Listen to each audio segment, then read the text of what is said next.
Ayan, ilalagay ko muna itong 2 perasong all-purpose cream.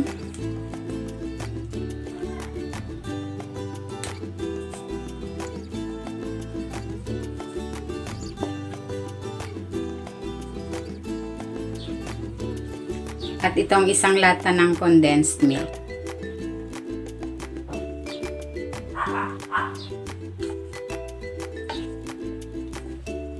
And then, imimix ko ito.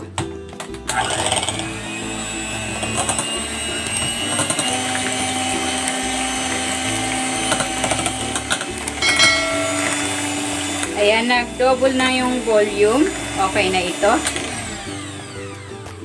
Ayan, mag-assemble na ako. Maglalagay ako ng cream dito sa pinakailalim nitong ating pan para dumikit yung graham.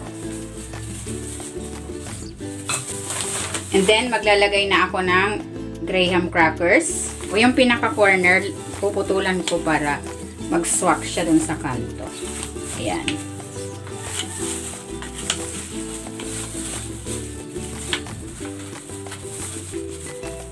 Pipilapan natin tong maliliit na buka.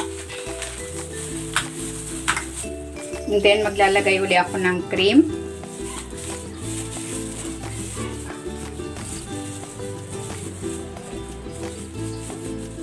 And then, naghiwa na ako dito ng mangga. Lalagay na natin ito sa next layer. Maglalagay uli ako ng graham.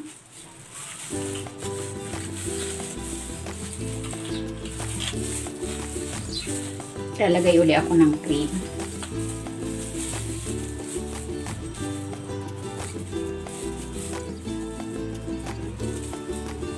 Lalagay uli ako ng mangga.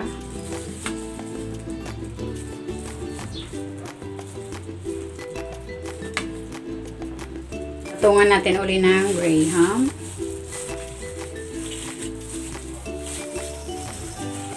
And then, cream uli.